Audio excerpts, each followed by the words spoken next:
Mali se bat, Niger se bat, Burkina se bat. Tout le monde est en train de se battre pour ce problème qu'on a toujours crié fort. Avant même que nous on naisse là, nos parents ont commencé à se battre. Ils ont remporté des combats, ils nous ont laissé la suite, nous on doit continuer. Et pendant que nos frères ont engagé le combat, c'est nous les Ivoiriens là, on va venir s'opposer à ce combat là. Allez voir ce que le président de la République a décidé le mercredi dernier lors du Conseil national de sécurité. Allez voir ce qu'il a décidé. Votre président, allez voir ce qu'il a décidé. Il a donné instruction au Premier ministre d'appliquer toutes les manœuvres nécessaires pour mettre en pratique ce que la CEDEAO a décidé contre le Niger. Côte d'Ivoire n'a quel problème? Regardez, tout le monde dort, tout le monde est silencieux. Nos enfants sont préoccupés à regarder Miraculous Ladybug. Les garçons sont préoccupés à parier sur un Xbet. Les filles sont préoccupées à trémousser les fesses sur Internet. Tout le monde est en train de dormir. Nos chaînes de télévision sont prises d'assaut par le rire. Tu vas sur A+, ça rit. Tu vas sur NTI, ça rit. Tu vas sur La 3, ça rit. Tu vas sur la TV, ça rit. Tout le monde est en train de rire. Les comédiens ont pris d'assaut le pays. On rit seulement. Hello la famille, j'espère que vous allez bien. Nous sommes nombreux aujourd'hui, jeunes Africains conscients, à célébrer la bravoure, le courage de ces nouveaux leaders africains qui ont le courage de dire non à l'oppresseur, qui ont le courage de dire haut et fort ce que des millions de jeunes Africains désespérés pensent tout bas.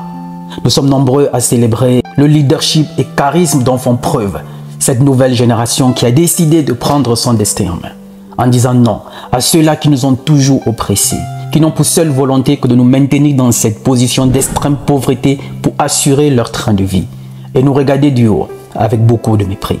Nous sommes nombreux à célébrer le courage du capitaine Ibrahim Traoré du Burkina Faso, du colonel Assimi Goïta, Ousmane Sonko, Kémi Siba, Nathalie Yam. Ils sont tellement nombreux ces jeunes Africains qui se battent au prix de leur vie pour qu'un jour nous retrouvons cette liberté, pour se séparer du néocolonialisme. Mais n'oublions pas que le combat que mènent ces personnes n'aura de sens que si le peuple se reste uni derrière les leaders.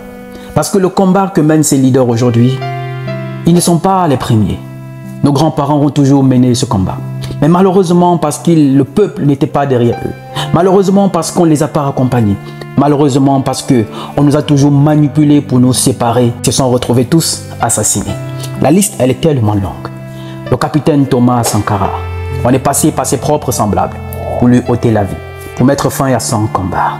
Patrice Emery Lumumba, on est passé par ses propres semblables pour l'éliminer. Ernest Wangi, on est passé par ses propres semblables pour l'éliminer.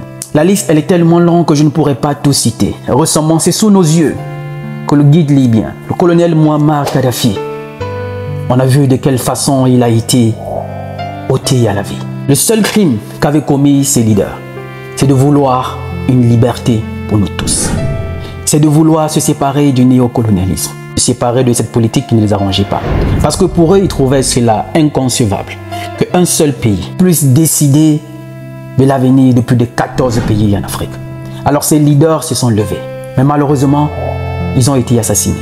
Pas par l'oppresseur de façon directe, mais par nos propres semblables. On est passé par nos propres semblables pour leur ôter la vie. Et aujourd'hui, le combat de ces jeunes leaders, le capitaine Traoré, le colonel Assimi Goïta, Ousmane Sonko, tous ces leaders, Nathalie Yam, Kémi Siba, n'aura de sens que si le peuple, si la population se met derrière ces leaders. Aujourd'hui, il n'est plus temps de céder à la distraction. Aujourd'hui, il n'est plus temps de céder au chantage. Nous vivons dans un ère où à partir du moment où vous ne faites pas ce que l'oppresseur fait, vous êtes automatiquement mal vu. À partir du moment où vous ne fréquentez pas ses amis, vous fréquentez automatiquement ses ennemis. À partir du moment où vous ne partagez pas leur philosophie de vie, vous devenez systématiquement leur ennemi. À partir du moment où vous n'appliquez pas la démocratie, selon elle, vous ne respectez pas les droits de l'homme. Mais parfois, prenons un peu de recul et analysons la chose. Comme a dit le capitaine Traoré, de quel droit de l'homme nous parlons? Quand vous avez bombardé l'Irak, il n'y avait pas de droit de l'homme. Quand vous avez incendié le Yémen, on ne parlait pas des droits de l'homme. Quand vous avez détruit la Syrie, on ne parlait pas des droits de l'homme. Quand vous avez décidé de monter la population de Benghazi contre le colonel Kadhafi, sont servis pour lui ôter la vie. On ne parlait pas de droits de l'homme. Mais aujourd'hui, que certains peuples ont décidé de prendre leur destin en main, le temps est venu de ne plus céder à la distraction ou encore à la propagande. Parce que chaque jeune, chaque Africain a son rôle à jouer pour la libération de notre continent. Nos leaders pourront mener les combats, mais s'ils ne sont pas soudés derrière eux, ce combat sera nul et sans effet. Parce que nous voyons tous le rôle que jouent certains de nos leaders, qui ne dansent que la chanson de l'Occident. Aujourd'hui, c'est très facile de voir. Il y a quelques années en arrière, on n'avait pas accès à Internet. On ne suivait que ce qu'ils décidaient de nous montrer à la télévision. Mais aujourd'hui, avec Internet, on a une autre vision des choses qui est totalement différente, qu'ils ne peuvent plus contrôler. Si nous ne nous réunissons pas derrière nos leaders, ce combat sera voué à l'échec. Nos leaders connaîtront sans doute ce qu'a connu Thomas Sankara, Kwame Nkrumah, Patrice Lumumba, Muammar Kadhafi. Alors ne cédons pas à la distraction. Je suis tombé sur une vidéo d'un jeune Ivoirien qui s'adressait à ses frères ivoiriens. Rappelons que la décision qu'a prise la CEDEAO d'intervenir militairement au Niger, il y a des pays qui sont vraiment farouchement décidés, radicalement décidés. Coûte que coûte, il faut intervenir militairement. Le Sénégal, la Côte d'Ivoire et le Nigeria. Le Sénat nigérien a rejeté cette demande du président d'intervenir militairement, du moins d'envoyer les soldats. Mais il y a deux pays qui restent très favorables, la Côte d'Ivoire et le Sénégal. On n'a pas besoin d'être expert en politique pour comprendre le jeu qui est derrière. Intervenir militairement au Niger, c'est forcément couler du sang. Pour des militaires qui sont arrivés au pouvoir sans qu'une goutte de sang ne tombe. Mais ceux qui veulent intervenir militairement sont arrivés au pouvoir en marchant sur le corps de 3000 personnes. Et jusqu'à aujourd'hui, les coupables, on n'en connaîtra jamais. À vous de vous faire votre avis. Je suis tombé sur une vidéo d'un jeune, comme je le disais, qui donne son avis, qui parle aux Ivoiriens parce qu'il est Ivoirien. Mais moi, je n'ai pas vu ce message comme un message qui est juste destiné aux Ivoiriens, mais un message qui est destiné à chaque Africain conscient. Écoutons cette vidéo ensemble. Dites-moi ce que vous en pensez. Parce que s'ils ne sont pas derrière nos leaders, ils ne feront rien tout seuls. Ensemble, on sera plus fort, on a un rôle à jouer. Écoutons ce que dit ce jeune, un message très intéressant. Attendez, franchement, il dit, nous les Ivoiriens, on a quel problème? La Côte d'Ivoire, là, on a quel problème? Nos frères sont en train de se battre. Mali se bat, Niger se bat, Burkina se bat. Tout le monde est en train de se battre pour ce problème qu'on a toujours crié fort. Avant même que nous on naisse là, nos parents ont commencé à se battre. Ils ont remporté des combats, ils nous ont laissé la suite. Nous on doit continuer. Et pendant que nos frères ont engagé le combat, c'est nous les Ivoiriens là, on va venir s'opposer à ce combat là. Allez voir ce que le président de la République a décidé le mercredi dernier lors du Conseil national de sécurité. Allez voir ce qu'il a décidé. Votre président, allez voir ce qu'il a décidé. Il a donné instruction au Premier ministre d'appliquer toutes les manœuvres nécessaires pour mettre en pratique ce que la CEDEAO a décidé contre le Niger. Côte d'Ivoire, on n'a quel problème? Regardez, tout le monde dort, tout le monde est silencieux. Nos enfants sont préoccupés à regarder Miraculous Ladybug. Les garçons sont préoccupés à parier sur un Xbet. Les filles sont préoccupées à trémousser les fesses sur Internet. Tout le monde est en train de dormir. Nos chaînes de télévision sont prises d'assaut par le rire. Tu vas sur A+, ça rit. Tu vas sur NTI, ça rit. Tu vas sur la 3, ça rit. Tu vas sur la TV, ça rit. Tout le monde est en train de rire. Les comédiens ont pris d'assaut le pays. On rit seulement. On est dedans, on rit. On nous parle de panafricanisme là. On dort. Pendant que les gens sont réveillés en train de se battre. Or, notre hymne national nous dit que le pays nous appelle. Mais pour avoir payé la terre continent d'abord, on n'est pas engagé. Avec tous ces chroniqueurs qui sont dans le pays, les gens comme les observateurs, ils sont là. Les artistes, les Baby Philippe et autres là, ils sont là. Marcoso, ils sont là. C'est des gens, la moindre publication qu'ils font là, c'est des milliers de personnes qui les suivent et qui réagissent. Mais ça là, ça ne les intéresse pas. Demain, on n'a qu'à dire telle femme de tel artiste aller sortir avec un autre artiste. Ils vont prendre, ils vont charger dans le pays là, ça devient dossier, on ne respecte pas. Quelqu'un casse français quelque part chez lui à la maison, on le prend, on l'envoie sur chaîne de télévision, ça devient buzz dans le pays, qu'on lui donne iPhone. Aujourd'hui, on dit il est l'heure de l'Afrique. L'heure du réveil du panafricanisme là. Quand ils vont en train de dormir. Maintenant, en plus de dormir là, on va aller attaquer nos frères nigériens. Est-ce que vous savez ce qu'on s'apprête à faire?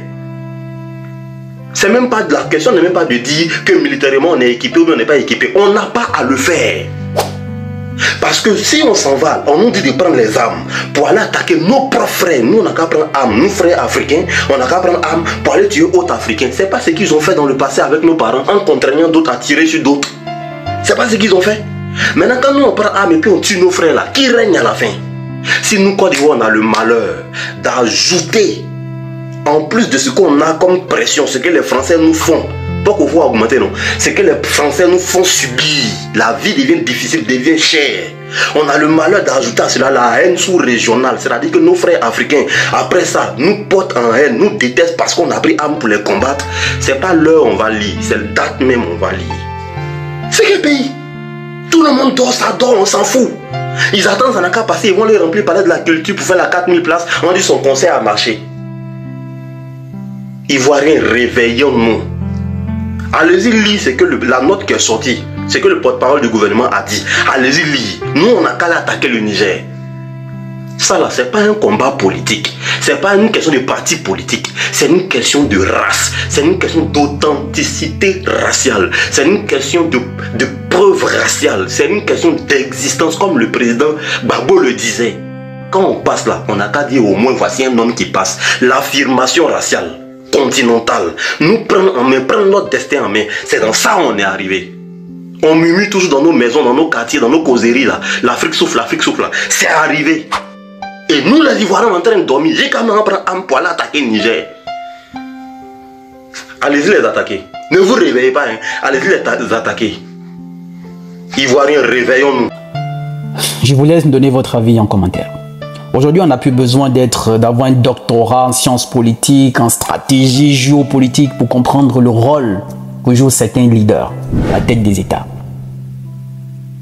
Déjà, la CEDEAO n'a aucun texte juridique, aucun texte qui leur donne droit d'intervenir militairement. La CEDEAO n'a pas ce texte-là. Il n'y a que les Nations Unies qui ont ce texte. Et même pour que cela puisse être appliqué, il faudrait que les 5 membres permanents du Conseil de sécurité puissent voter. Et ce qui est sûr, on connaît déjà l'opposition qui va exister. Ceux qui mettront leur veto, la Russie et la Chine. Donc ce ne sera pas possible d'intervenir là militairement. Et sous quelle base la CEDEAO veut intervenir militairement? Si on veut se référer à la démocratie, ils sont leurs termes juridiques. La démocratie, c'est le choix de la majorité. La majorité des populations des pays de l'Afrique de l'Ouest sont favorables pour que la CEDEAO intervienne militairement au Niger? Non. Est-ce que le peuple nigérien est d'accord? Non. Cette intervention à sa place, je ne pense pas. Alors nous savons tous pourquoi la France et certains leaders africains veulent automatiquement intervenir militairement pour réinstaller au fauteuil ceux qui vont danser la chanson de l'impérialiste. Comprendre qu'on a à la tête de certains États une bande de vieux qui n'ont plus rien à faire si ce n'est que voilà, s'éterniser au pouvoir, quitte à sacrifier toute une génération. C'est à nous de prendre notre destin en main et d'accompagner nos leaders. Toi, tu as ton rôle à jouer. Ne cède pas à la panique, ne cède pas à la propagande.